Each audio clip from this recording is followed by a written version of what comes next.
Favre and another guy walked in, and he said, as soon as he walked in, he's like, all right, here's the deal. Nobody leaves and nobody gets their phones out, and I'm paying everybody's tab.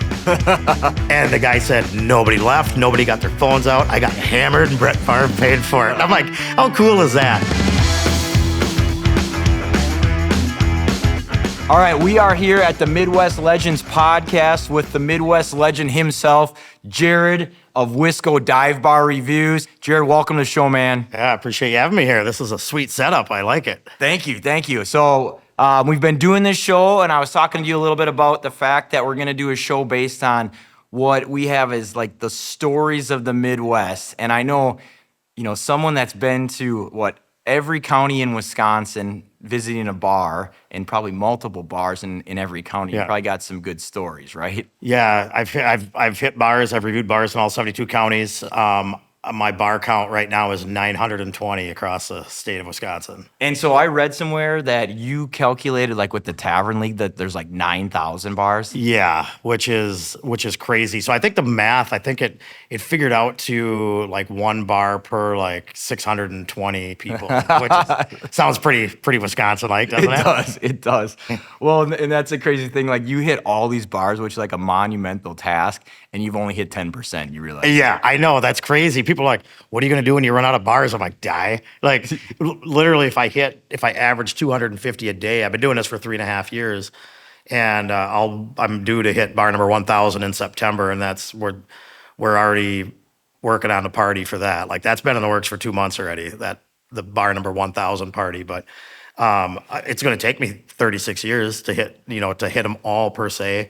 And every day, like maybe not every day, but some of them disappear, and there's new ones come up, and some of them change owners, so it's like it's a totally different bar or something. So the exact count is who knows. Yeah, well, and I mean, obviously with hitting 900 some, that's awesome. I think like you pointed out, one of the cool things about dive bars in the Midwest, and obviously you're focused on Wisconsin, but like the dive bars are kind of this hidden gem and part of the community. But the unfortunate part is that they come and go. Like a lot of them will disappear over time. Sometimes they come back, right? Right. But like when you're out documenting, you're in the actual facility, you're meeting the locals, the owners, you're creating kind of it's a time capsule itself, but you're like memorializing that vibe and the people there, basically. Right. And some of these places are just an intersection. They're not even a town. It's just an intersection, and there's just a bar. And other ones, I'll drive through these small towns, and it's, it's almost kind of sad. It's like, oh, I can see where the feed mill used to be, or, Yep. I can see where maybe the theater was, or, or it's like, oh man, that used to be a bar. I could just tell, and I'm like, and that's one of the reasons why I do what I do. I want to preserve these places, and that's why, like, I've teamed up, with the Tavern League. I'm actually a Tavern League member myself now, an affiliate member. And they're kind of in the same boat. Like they're here to preserve the history of these Wisconsin bars, because there isn't anything like it in the U.S. I don't know. Maybe there is in Germany. I don't know, but I don't know. Maybe that's a future episode. I don't know. The man-made wonder that exists in the Midwest, specifically in Wisconsin, does it exist anywhere else, or does anything else even compare? Right? Yeah, and like I said, it doesn't matter if it's a bar on an intersection, or if it's a town of 50 people, or if it's Wolski's in downtown Milwaukee. Yep. Like they all have their own little niche, their own little vibe. Like there's something quirky in every single bar if you look for it. And sometimes it's the guy that's there. You're like, this guy's a legend. Right. He's a legend in his own mind. Like he's an urban legend of such and such bar. Wherever it is. And, I've heard so many stories too, and you're like, oh my gosh, like there's no way. Like, yeah, then I'll have to pick your brain on a few of those, because I think that's one of the great things, and that's why we created the podcast. You think Midwest Legends, are you thinking Paul Bunyan, the Blue Ox, the Sasquatch, whatever, but what it really is the people that you meet out and about, often like where people hold court at the bar, right? They got their stories, and sometimes it's the stories that they're telling, which sometimes are true, sometimes are embellished, sometimes are completely right. Sometimes made they're up. like fishing stories, It's Right. like, when you first catch that fish, it was 16 inches, and 30 years later, you're in the same bar telling the same story, and yeah, It was 40 inches. It was a bull shark in a lake. And there was one bar when it was almost to the day 3 years ago, little town of Deer Park. I remember just north of Amory. Yep. And I walked in there, and like it's an L-shaped bar, and I sat like kind of the first bar stool on the corner, and there was a plaque, a little like a bronze plaque that was engraved that said, and it was old, it was worn out, and said, "This bar stool belongs to so and so from 4 p.m. to 6 p.m. Monday through Thursday, like happy hour." I'm like, now that's iconic. Like Yes. it's in the video. Like if you look at the review of Deer's Bar, like I'm pretty sure I put it in, but that's like goosebump stuff. Like that guy, obviously was a legend of Deer's Bar, and I guarantee we could drive there after we do this episode and talk to people, and they're like, oh yeah, like he was here every happy hour, or whatever. And it's, I mean, that's, I think that'd be cool if I had my own name played at a dive bar when this is all said and done. So. Hopefully someday you do. You probably will. Well, I think too, that's one of the really cool things about dive bars is you go there and you meet the people, and we're talking about the vibe there, but there's like the legends that have existed at the bar, and people know like everything about that person that sat there. They've exchanged all kinds of stories. That person maybe has carried on some stories from the past that they know. And so like, to some extent, when you go to one of those dive bars, it's just like the storytelling tradition carried on in no better place, right? Like where else does that happen besides maybe at a campfire, right? Right. Yeah, and I've heard, like I said, I've heard stories even from the locals. Like there's a local that hangs out at my local bar, the Spillway in Spring Valley, and Ziggy is his name, and he owned a bar in Spring Valley back in like the late 70s, early 80s, and he was telling me, this was probably maybe 3-4 months ago, he was telling me, he's like, yeah, we decided to have like a beach night, and we brought in sand and put it on the floor and like turned the whole bar into a sandbox, whatever. I'm like, how was that? And he's like, the worst idea I've ever had. It was so hard.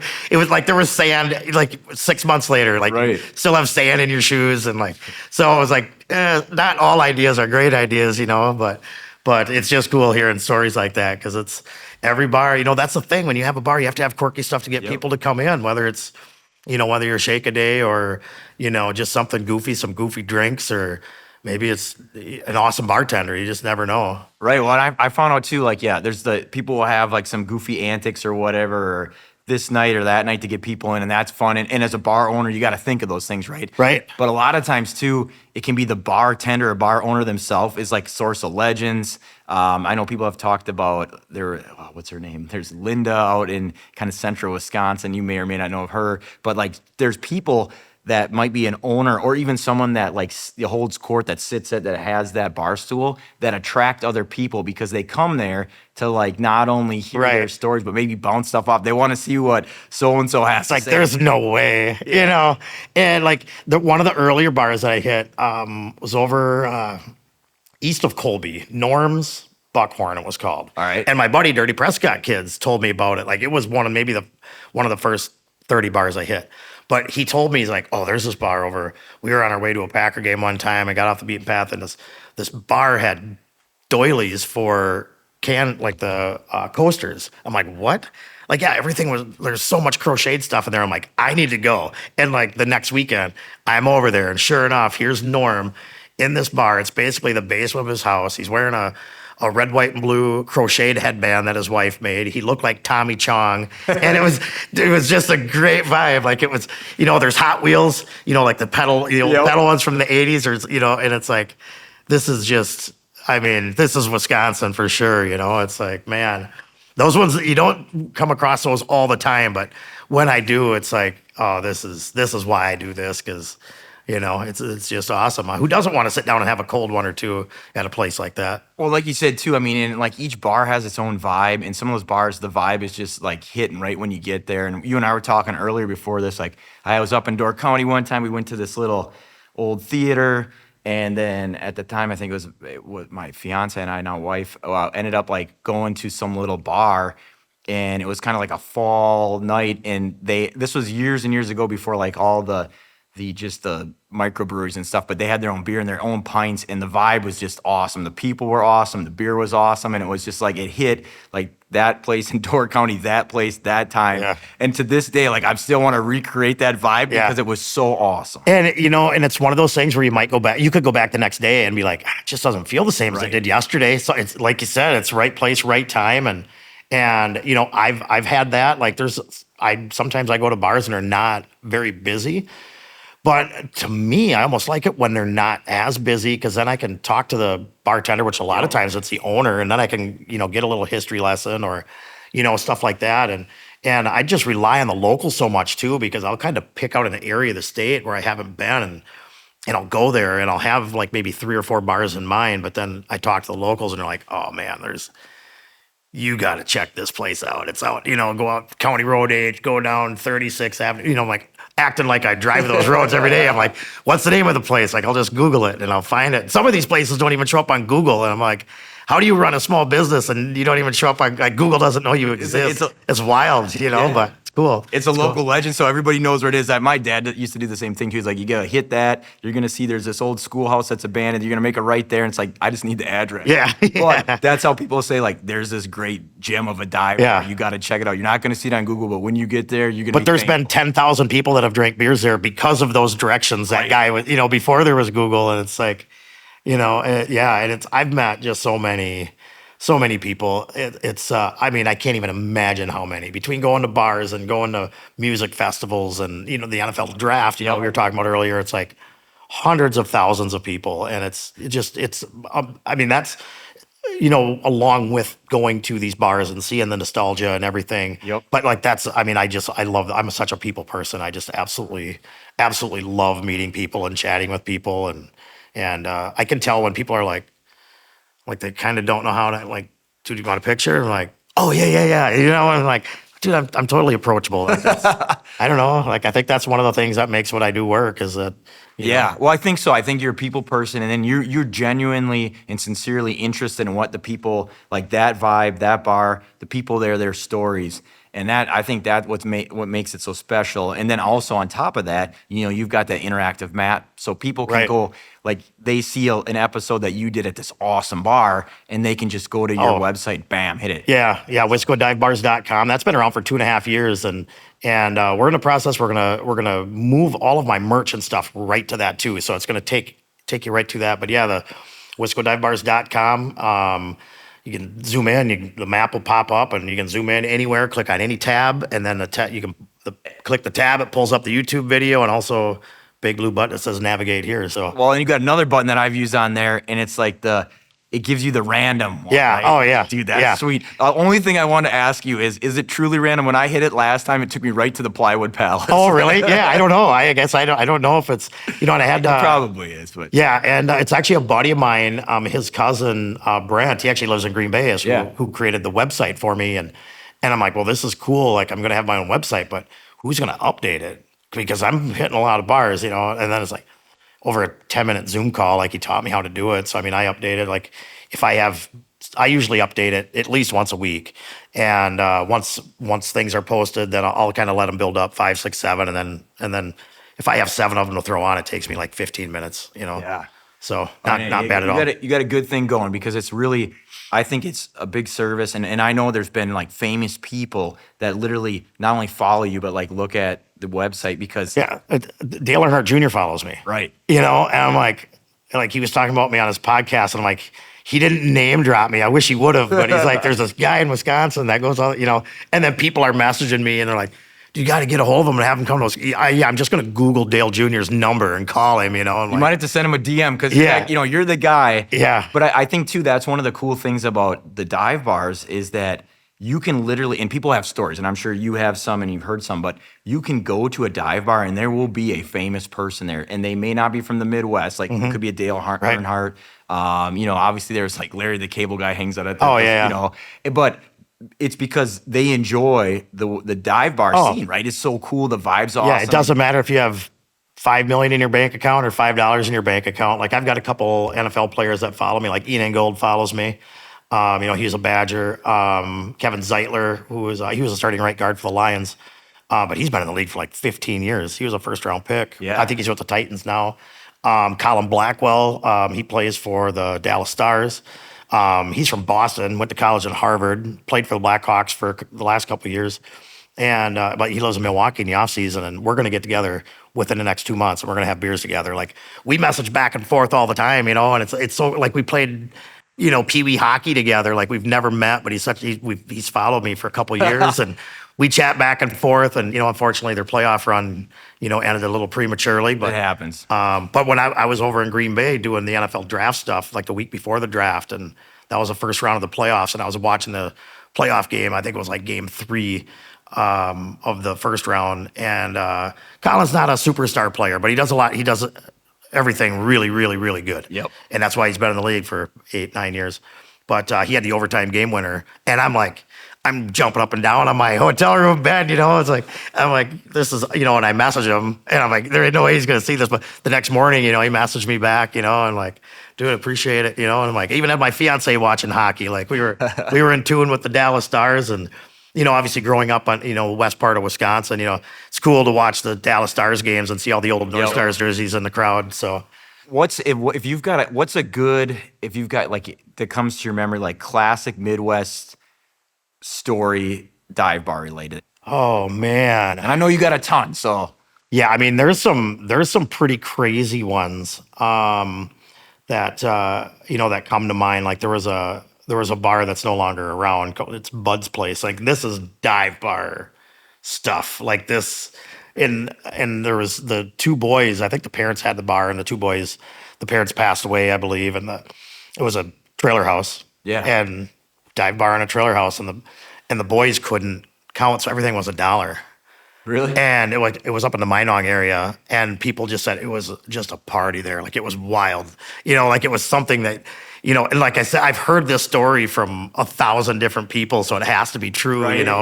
And like I think they closed down maybe like around COVID or Sure. something like that. But it's like, man, like I wish that place was still open. I just heard so many great stories about it, and as people are like, yeah, you pull in, you hear the banjos playing type thing, It's like, that's a true dive bar. Because, not every bar I hit is a dive bar, but, I just love locally owned places, whether, whether it's in a small town or, big city, whatever. Like, so many of them have so much history that, What's one of your favorite like dive bar legends, individuals that you can remember that you met?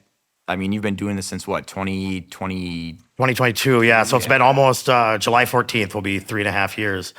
Was it in the first year you went like almost 700 bars, I think, right? In the 20? No, I did. I've been averaging about, Maybe I'm. I've been averaging about 250 a year. Okay. So maybe that, yeah. So yeah, I've upped the pace a little bit.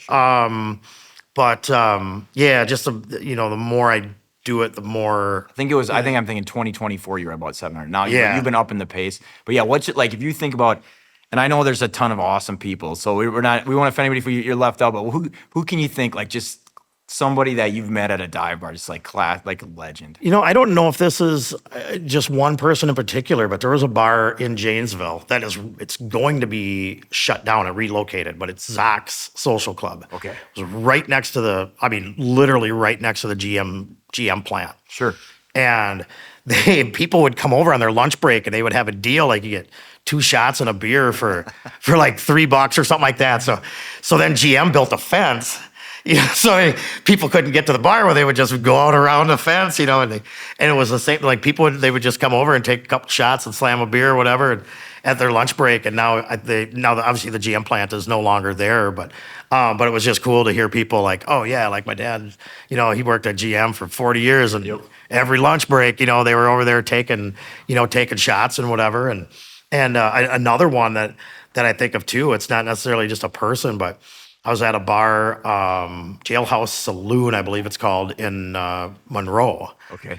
And it was the old jailhouse. It wasn't a very big place, and the cells were in the basement, but they turned it into a bar. Well, the Huber Brewery is right next door, and they would actually let inmates out, and they would go over and sample beers and give them work release, and they would go over there, sample beers, and they would come back and, go to jail at night, and then they always knew they were coming back because they were going to get free beer again tomorrow. Because they could, and that's where the Huber law came about. Really? From the Huber Brewing Company down in Monroe, which totally makes sense.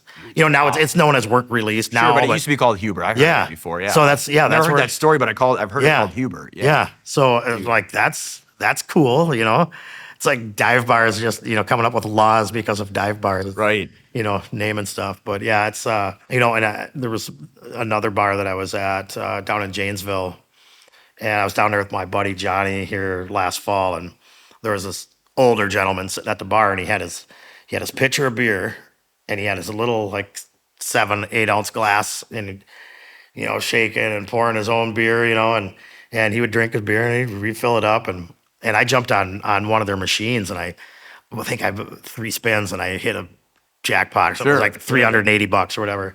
And there was like maybe 20 people in there. And of course, dive bar etiquette, I'm like, gotta get the bar around.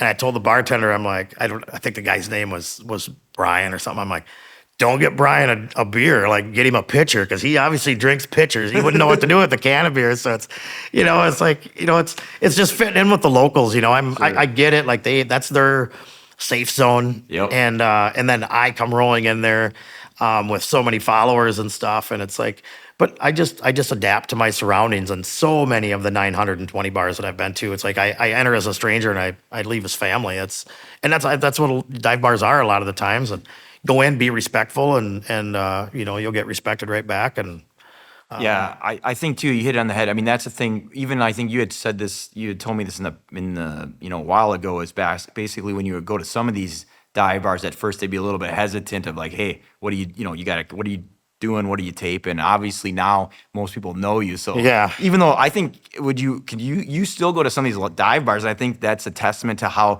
remote and kind of how they're off the grid in their own thing, that they may not even know you yet, right? Which is wild. It doesn't happen that often, and it happened at a bar out in the middle of nowhere, somewhere between Lake Geneva and Cambridge, just outside of Cambridge.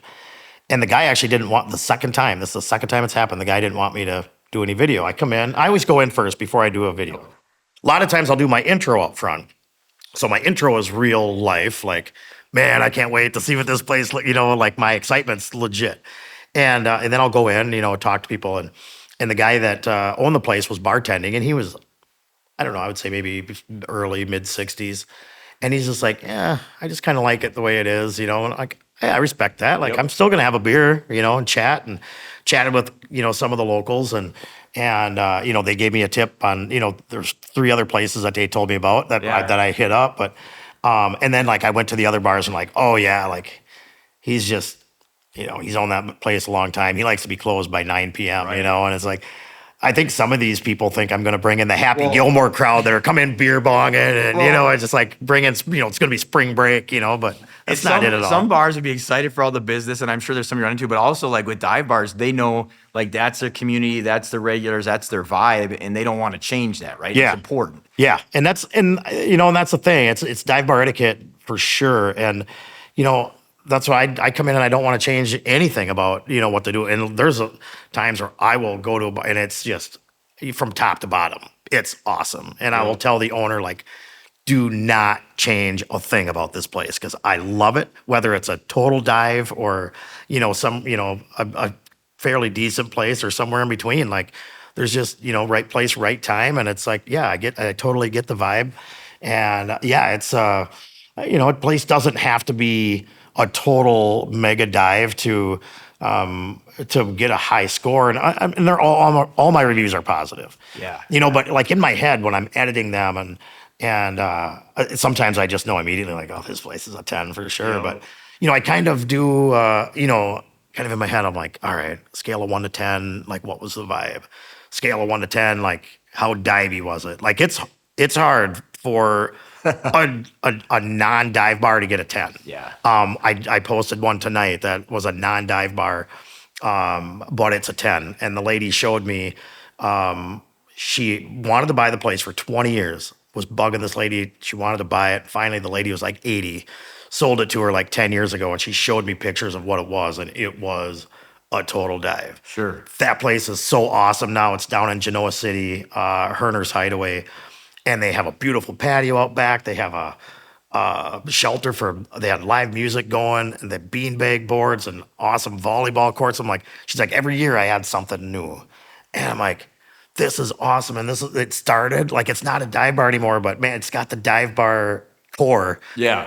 like it has those 60, 70, 80 years of memories, for so many people. And it's just across the border from Illinois. I know a lot of people used to go there, and they call it the hideaway because so many husbands would come from Illinois and hide out, So, but yeah, that's a great place, and that was like I said, it was a recent one I was at, and it was just super super cool, dog friendly. Yeah. Dine with your dogs on Mondays. You can bring your dog in, and they have dog treats and stuff like that. So it's Have you super ever ran cool. into any strange animals in any dive bars? Um, I did run across a bearded dragon one time. I thought I killed him. He fell off the bar. Like I was kind of petting him, whatever, and he just bolted right off the bar. But luckily he didn't die. What bar was that? That was at Or maybe we can't mention that was at Muffy's on Long Lake up in Serona. It used to be Duffy's. It used to be a epic dive bar. Yep. And then the guy that owned it passed away, I think around COVID, just before I started this. And he used to have a coffin in the back corner and a 10-cent jukebox. Nice. And the family had an estate sale, so they sold, most of the stuff in there, but it's still got that. It's got the walls of, and that's the thing. If these dive bar walls could talk, Right. It's just craziness, some of the stuff that has gone on. But I think like I'm 48, and I think the dive bar scene, just a bar scene alone, I think it's really chilled out. Sure. I think over the last 10 years, I don't know why that is. I don't know if people are just growing up and maturing, but then if you look on social media and anything, people are not maturing. Right. That's for sure. So I don't know.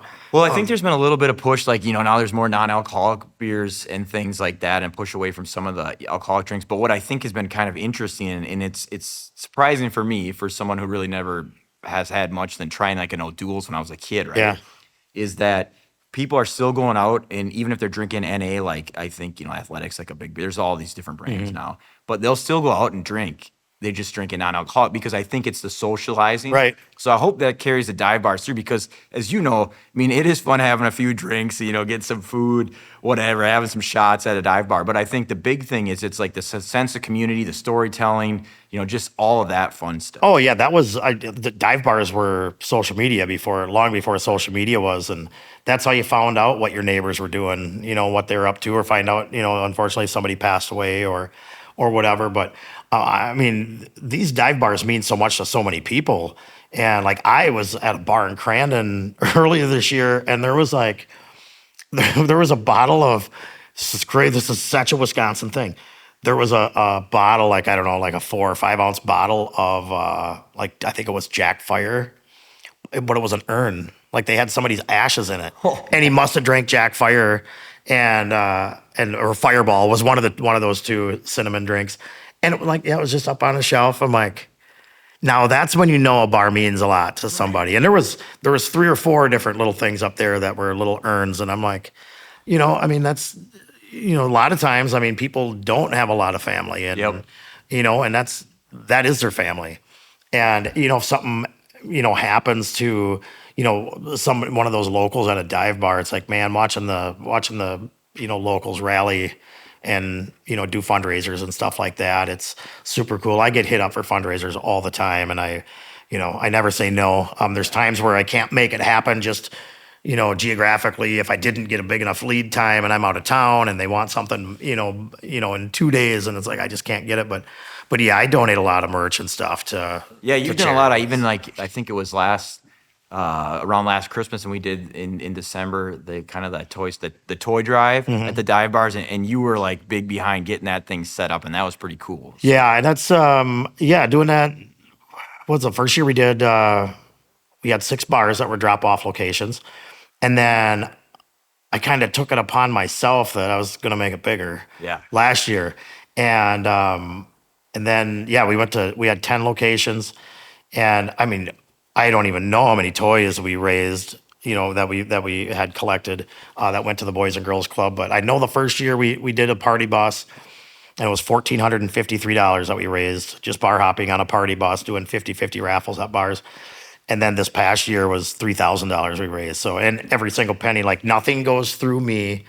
And then my business, donates it. Like here's your cash. Yeah. Like, like I don't do this to. Well, I think you're doing a good thing besides helping out. First of all, just letting people know like these dive bars exist, like, because I think just the adventure, the vibe, the whole, to let somebody know, because like you went to 900 of them. So someone can go to your website, doesn't have to go to 900 different dive bars. Yeah. They can just pick one and go, but also, helping out those bars. But then I think like to the point now is like, you're also going one step further and helping those bars help other people out with the toy drive, which is Right. awesome. Yeah, and it's I've never charged a bar. Like 920 reviews that I've done, I've never charged That's a bar. very cool. And people are like, man, if you just charge $20, that's 18 grand. I'm like, I don't care. Yeah. I'm not doing this to get rich. I'm doing this to get emotionally rich, and I feel like I'm an emotional millionaire because of it. Because it's, I love making a difference. I'm seeing it happen, and these bars appreciate it so much. And it's like I can't go into a bar and say, hey, I'm here to support your small business. Give me some money. Yep. Like that's not how it works in my book anyway. Well, and I got to ask you, because, you've been doing this thing. It's kind of like a labor of love and helping out the local, because your bar owners are small business owners. But then now, or just not now, but recently, right, it turned around and the NFL, like you actually got to be at the draft and be in charge of like setting up the dive bar scene there, right? Yeah, I wasn't in charge of it. I was subcontracted through, and I knew that this was a thing 2 months before the draft even got here. So like probably middle of February, I knew that it was going to happen. I had to keep it hush hush. I could only say as much as the Packers said, so I have to keep an eye on the Packers. So they have this social media stuff. They call it Packers Everywhere. So they had a Packers Everywhere draft house. And what it was, we showed up in the parking lot at Lambeau underneath the offices, right underneath the clock. Showed up there Thursday morning before the draft, a week before the draft. It was a 50 by 150 tent with a floor in it. Yep. That was it. Sides were open. Like, we turned that sucker into a dive bar. And, it was surprising that, and we worked Thursday, Friday, Monday, Tuesday. We had a great crew. There was basically the construction side of it. There was like 6, 7 of us. Then the Packers had some people come in too that were doing some stuff. And, so it turned out to be like, there's maybe 15 people in on kind of making that thing happen. But what other professional sports franchise would make a dive bar in their parking lot? It's like it was so cool to be a part of, and Vic De La Cruz was the one that got me in on it. Like, he's kind of the marketing guy, and he does just weird stuff like this. He's such a good dude, and he reached out to me. At first, I thought it was BS. I thought it was spam. Honestly, I don't even think I told Vic this, but I was like, "What? Like, come on, man! Like, Vic De La Cruz. He sounds like a Major League Baseball player, So yeah, and then like we talked on the phone. I'm like, man, like this is real. Like this is so. So yeah, it worked out, and so we did that, and I got some cool behind the scenes footage that nobody else could get.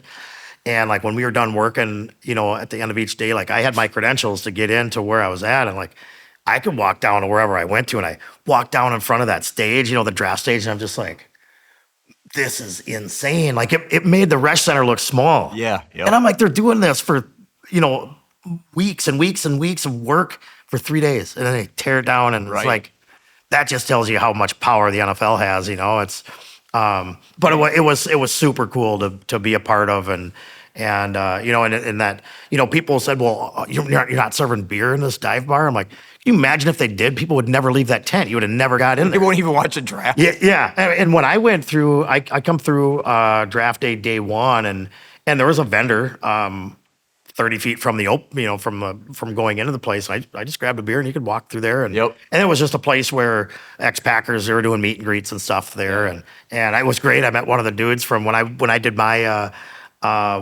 tour.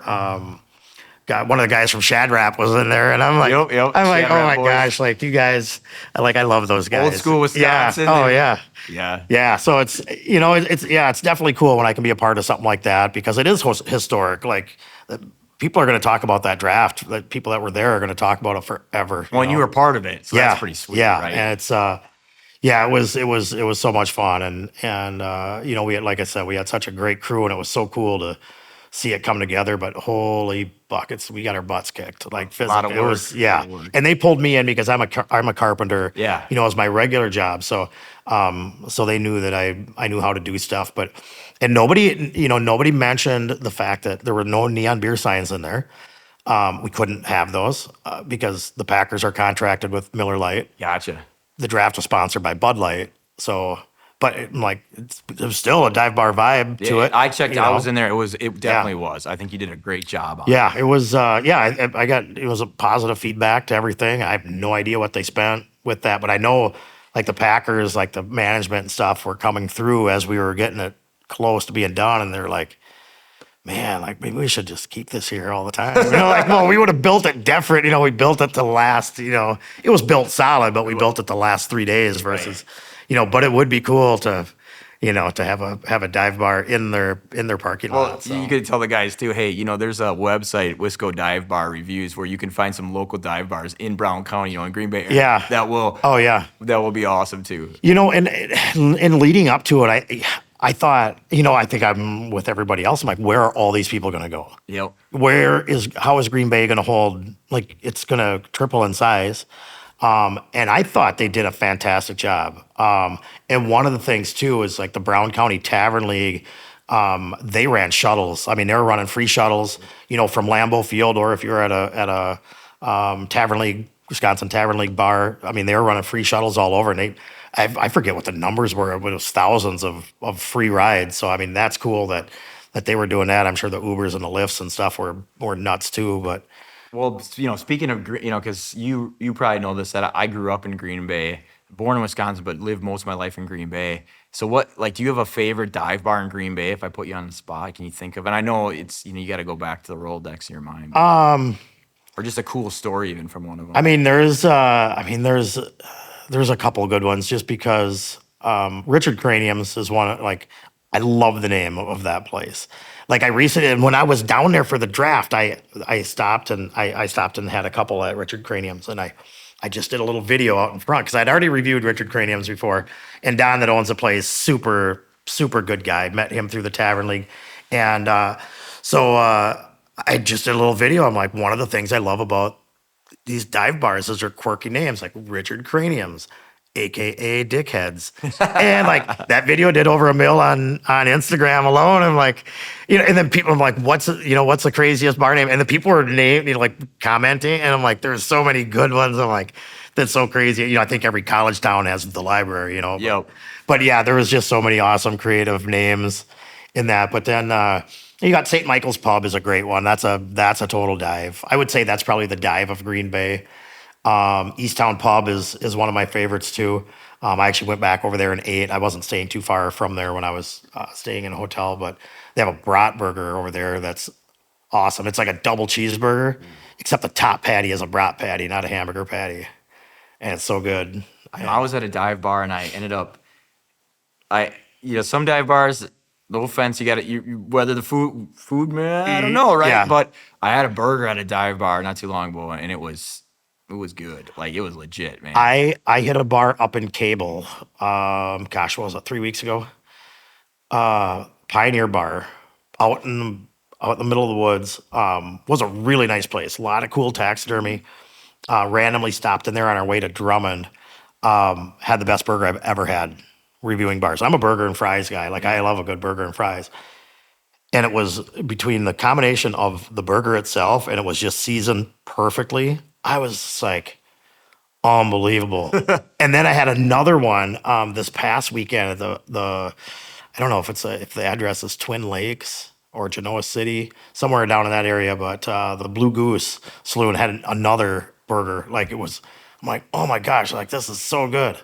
Yeah. But Yeah, and I've never had bad food No. at a dive bar, but there's just some where it's like I don't know if it's just the right aging on the flat top or what, or Decades of cooking. Yeah, There's just a few where it's like, well, maybe we're gonna drink out of the cans here, but it's still a yeah. good vibe. Oh yeah. I mean, you've been to the Plywood Palace, right? Oh yeah, yeah. I was actually there for the third time a few weeks ago. It's like, What's your favorite thing about because the Palace is kind of like it's a legend in its own. Like that's the one. Whether it's you, I mean, you were kind of the trailblazer with this, but there's some other folks out there that have kind of hopped on the bandwagon a Yeah. little bit, right? But I know whenever I see someone does like a video of the Plywood Palace, it's like it gets a ton of views Yeah. and likes. Somebody told me this a few weeks ago, and as soon as they said it, it made total sense. They said that the Plywood Palace is the Vatican of dive bars in Wisconsin, which is, it makes total sense. Like all the other ones are just the little branches, that come off of, and I'm like, that makes total sense. It's just, and it's almost gotten to the point where it's like too popular, but I don't know. I mean, that Still thing, got to make the pilgrimage, right? yeah, that thing might have collapsed today. We don't know. But the lore of that place is going to live forever, Yeah. for sure. That's, I think, one of the more iconic bars, probably in the Midwest, not just Wisconsin. So you're telling me about I don't know, a different animal. You said there was a bearded dragon once that you ran into at a dive bar. What's the craziest just dive bar decor thing that you've seen? Oh man, there's so much. Or maybe a favorite, even if it's a favorite. I mean, I don't know. We keep this thing PG-13. Oh. Well, one. So okay, so I won't say that one. There was a shot ski that was shaped like a anatomy that we did that was up in Tomahawk, but there was this was another shot ski. This was at the Elbow Room in Stevens Point. I've been there. It was down in the square, yeah. And so I was there, and I took a Snapchat, sent it to Keith Kern, the Tavern League president, and we were hanging out there for 15, 20 minutes, whatever. And then Keith messaged me back. He's like, "What do you think of their shot ski on the ceiling?" I'm like, "What?" And I'm like, "Oh my god!" I didn't even look up. They have a shot ski. That thing must be 20 feet long at least. And it's an 11-holer. All right. It's a whole length of the bar. So I'm like, all right, here's the deal. Like, whoever wants to do a shot, like we have to clear stuff from the bar because they have a switch behind the bar, and that thing is on a cable on each end and a cable in the middle, and that thing just lowers. No way. Down to and then they unhook it, and we do so I'm like, all right, well, who wants to do a shot, whatever, and people are like, oh, I'm not doing a shot. There's a handful of people backing away. So I'm like, all right. So everybody was lined up, and I'm like, all right, here's the deal. I'm gonna video it. Like somebody else is gonna video this for my stuff, obviously. But so I'm buying everybody's shots. And well, then people that backed out, they're like, well, you didn't say they were free. Well, yeah. I'm like, I mean, obviously. Oh, then they wanted. Yeah, then they wanted back in. I'm like, nope, sorry. So then like we're just getting our shots, and I'm just doing like Dr. McGillicuddy, something easy. And then that was me, my fiance, and a couple lady friends of ours. And like my friend Linz gets Patron. I'm like, Linz, what are you doing? Like, this is going to cost me $200 if everybody's getting Patron. The shots ain't cheap. Yeah. And so then we did it, and I paid for it, and it was $46.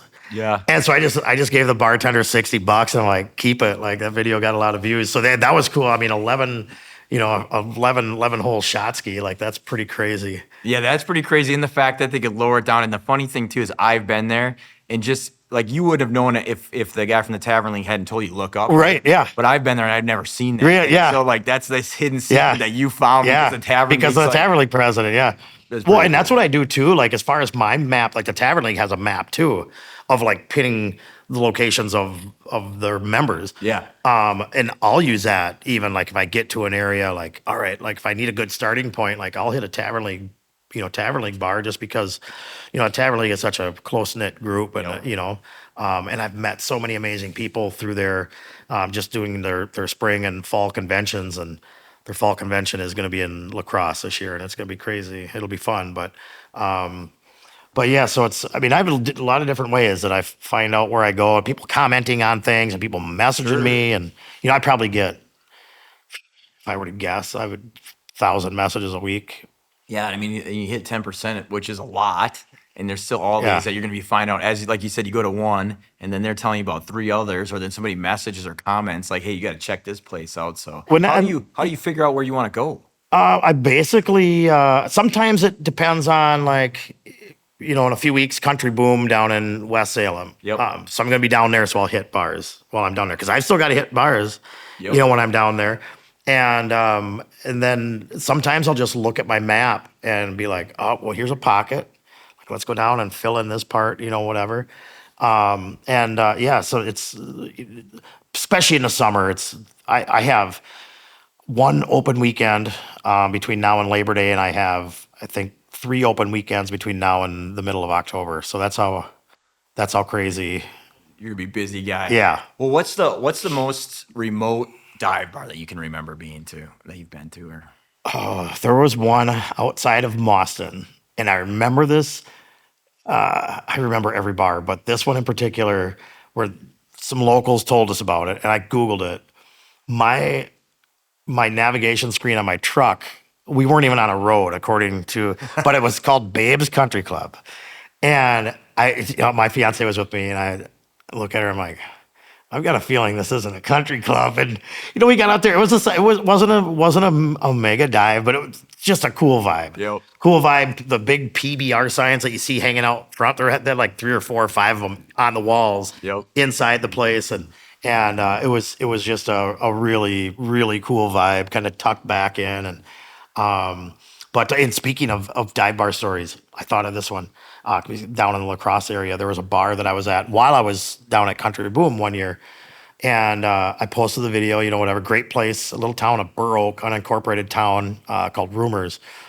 And when I posted that, like a lot of times people will message me and then give me a little folklore on it, whatever.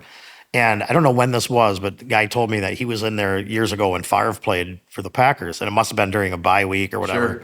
And Favre was down there hunting, and Favre walked in the bar. And him, like Favre and another guy walked in, and he said, as soon as he walked in, he's like, all right, here's the deal. Nobody leaves and nobody gets their phones out, and I'm paying everybody's tab. And the guy said, nobody left, nobody got their phones out. I got hammered, and Brett Favre paid for it. I'm like, how cool is that, And that, sometimes that's a price you have to pay to, because if one person would have left, there would have been 5,000 people They tell outside that everybody, place. yeah, bam. So I mean, smart on Brett's part. But unfortunately, that's kind of what you have to do, when you get to that stature, And that's the thing with Wisconsin too. It's, I've met Gilbert Brown numerous times, and like now we just walk by each other at the Tavern League and we just fist bump, Sure. whatever. And I told him because he was drafted by the Vikings and cut his rookie year.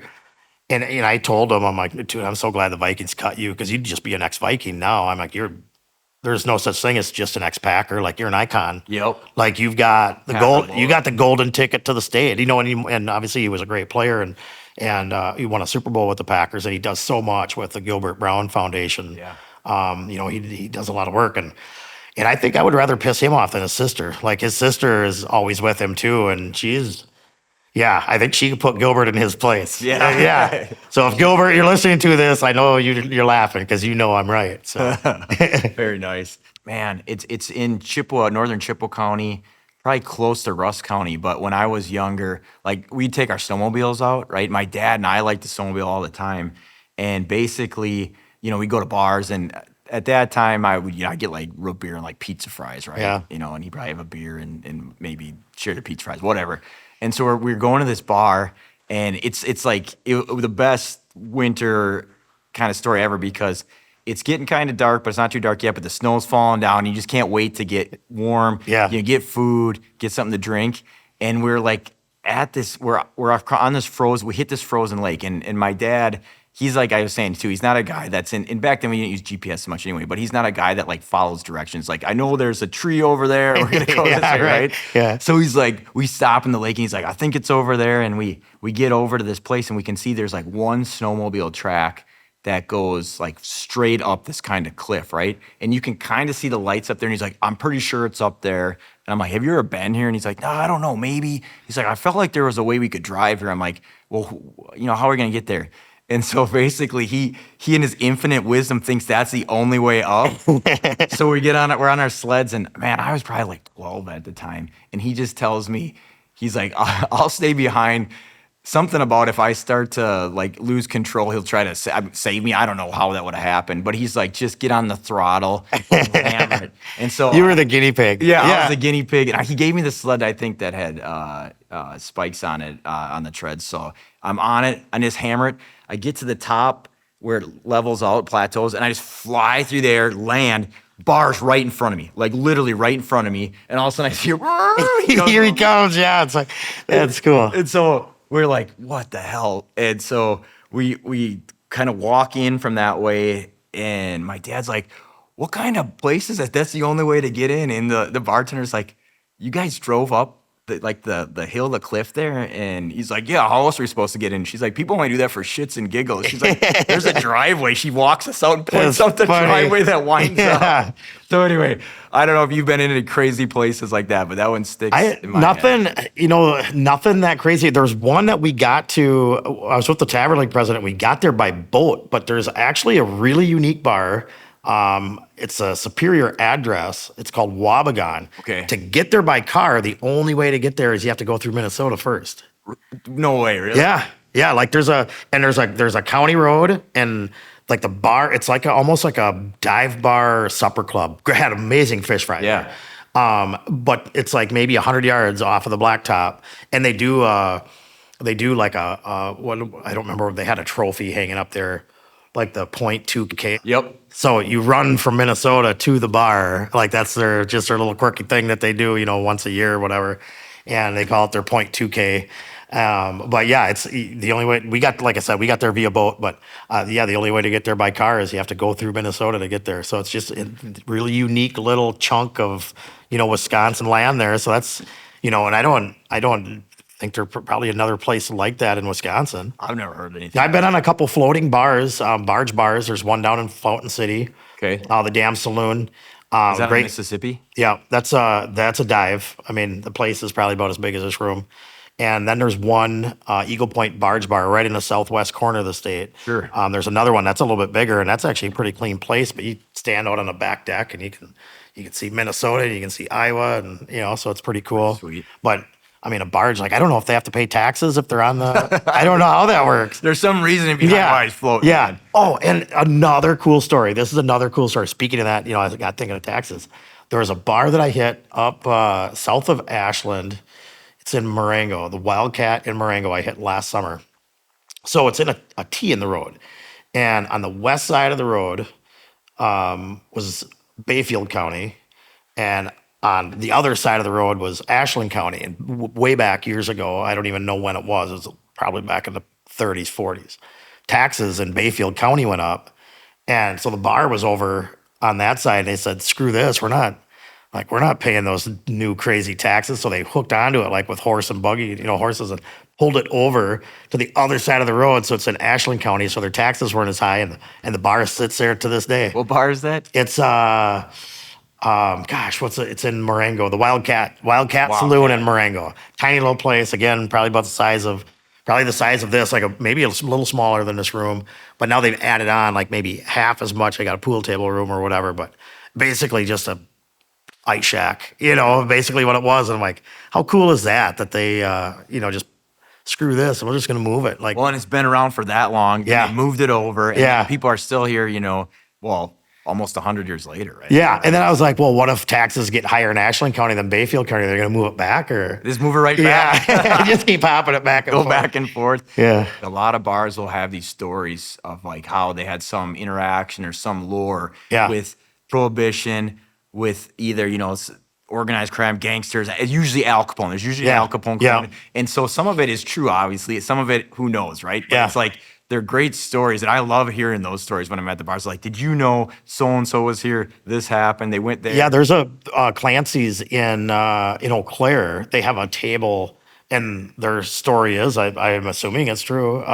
JFK stopped in there on his campaign trail. Really? Yeah, I think forgive me if I'm wrong, but forgive me, but I think he stopped there to take a pee. I think. Really? Yeah. You So got- I think you he gotta sat go, at you a gotta table go. for a little bit. Yeah. So it's like, so yeah, it's like that's cool. Like, but that's dive bars. Though, if something like that happens, like like they're gonna tell that story forever. Like you said, it might tweak a little bit, Right. along the way, but it's just important, to those dive bars, like stuff like that happens, and like when I was even hitting dive bars up in the Barnes, Solon Springs area, when I mentioned Ian Ingold from the fullback from the Miami Dolphins, Yep. played for the Badgers. Um, they had a couple of his autographed jerseys up there, like customized, like, hey, thanks, the trading post for always making, Solon Springs feels like home. I reviewed that bar, I posted it, and I never even tagged him in it or anything, I showed his jerseys. And he messaged me. He's like, "I love what you Was that Alec Ingold? Is it? Alec Ingold, yeah, Yeah. yeah. 'Cause he went to Bayport where I went to high school. too, Okay, so yeah. Now at the same time, he's a lot younger. They than also me. had an autographed O.J. Simpson jersey in that bar too, which is just a Interesting talking piece. Yeah, it's like, and I told my buddies, I'm like, oh, they got a killer jersey on the wall. And then they looked, I'm like, are you serious? Did you just go there? Yeah. I'm like, yeah. Well, then there'll be some story down the road that he was actually here in. Yeah, right. Maybe. Yeah, I don't know. yeah. But so I appreciate you being here. One last thing I was going to ask you is and this is a hard question. So I won't say what's the best dive bar because I know you've done all these reviews, but like right as we sit here today, somebody's watching this podcast. What is a dive bar if they've got one to go to in the next week or two, where should they go? This one's a little different. I will say this bar is only 2 years old, June 9th. Okay. It's 2 years old. It's a Shell Lake address. It's in Hurdle, just west of Spooner, the Junkyard Bar. I was there the very first day they opened up. And if you're a gearhead and if you love bars that have stuff on the walls, this place is incredible. Nice. I say go, and I tell people if you go, make sure you have 6 hours because it's one of those bars you can sit in there for 6 hours and go back the next day and sit another 6 hours and you'll still be seeing stuff that you haven't seen. They were actually my dive bar of the year, my first ever dive bar of the year in 2023, and that's just something that I like to do. And like they have a plaque hanging up there, and the cool thing is, like on that plaque, I put the picture I took when I was there. Like I was probably one of the first 10 paying customers that they ever had when they officially opened. So that picture on that plaque is actually a picture taken on the very first day that they were a business. So, and I just like celebrating bars like that, and now the thing I've started doing this year too is doing a dive bar or bartender of the month. Yep. Just because bartenders make such a difference, and I'm always, I get preferential treatment. I get that, but and I was at a bar not far from here up in Amory a couple weeks ago. Walked into a bar, just me and my buddy, and it was a random stop. The mix up. I've stopped there two other times. We walked in there, and this bartender, just her, it was a Sunday, and she was the bartender. She was coming around and getting, taking orders and bringing food out, whatever. There was a cook working in there. hard. She was just a hummingbird. Yeah. And I'm just like, this is crazy. And I'm like, you're my bartender of the month. She's my current bartender of the month for June. And like, I've had guys, my bartenders of the month. I had a 92-year-old lady bartender was my bartender of the month, But it's just, for me to show my appreciation and great bartenders are, if you have them, you better keep them if you want a bar because they make all the difference in the world. They can make or break those bars. Oh, 100%. They like to hustle out there, have that customer service, keep everybody fed, keep the beers Yeah. flowing. Yeah, and listen to some stories. Yeah, and the comments that some of the comments were I was just like, really, like this Kanisa, that's my current bartender of the month, like, oh well, she probably can't make a drink, but I'd still go, and like, oh, I wonder why she's the bartender of the month. I'm like she's the bartender of the month because she was working her butt off for sure. It's not an easy job. I've never bartended. I mean, but man, I appreciate it. And if I go into a bar that's packed and I'll see, 4, 5, 6 people deep, waiting for drinks, like I'm not even going to step up to the bar because I get it. Like I've got, over 375,000 followers on social media. So it's like, I'm going to get served first and I don't want to be that guy. Yeah, you don't want like, I'm taking my number. Like I'm no more important than anybody else in that bar. So. Well, it's good. You're staying humble, keeping low key. Yeah. That's pretty cool. And I think you've been doing a great job for the bars, giving them the respect and the appreciation they deserve, and also keeping the legend going, because now, regardless if some of them make it or getting brand new ones, now they get some exposure through the website and are forever immortalized in your videos and your website and your social media. Yeah. So Well, and very it's, cool. it costs a lot of money for me to do what I do. And there's no question, like I team up with people that make sense for me. And like I had Quick Trip reach out to me after like 9 months. And like I've been under contract with Quick Trip for like 2.5 years now, which that, means the world to me. And then you guys reached out to me, not long after that. And now I've got Iron Mountain Refrigeration out of Pleasant Prairie. I've been with them for 6 months or so now. But like that means the world to me that you and Quick Trip and Iron Mountain Refrigeration, think enough of me doing what I do, because I couldn't do what I do to the extent that I do without you guys, because like I said, it does cost a lot of money, but it's, to be doing something like this, knowing how much work it is, and having people believe in you means the world to me. It's awesome. I mean, I'm looking forward to visiting some of the bars on your map and your list, and hopefully hit a few with you too. So yeah, oh yeah, that'd be awesome. Yeah, yeah. But anyway, we'll wrap it up. Thanks, Jared, for being here. We appreciate you, man. A living Midwest legend in the flesh here. Wisco Dive Bar reviews. It's Jared. So thanks, guys, for listening. Yeah, appreciate you having me on. Thanks, man. Hey, wait, don't head out just yet. Do you have a story that's so Midwest it couldn't have happened anywhere else? Or do you know a Midwest legend in your own life? Give me a call at 866-MWLEGND. Your story may be featured on our future episode or on our socials. Looking forward to hearing your Midwest legend.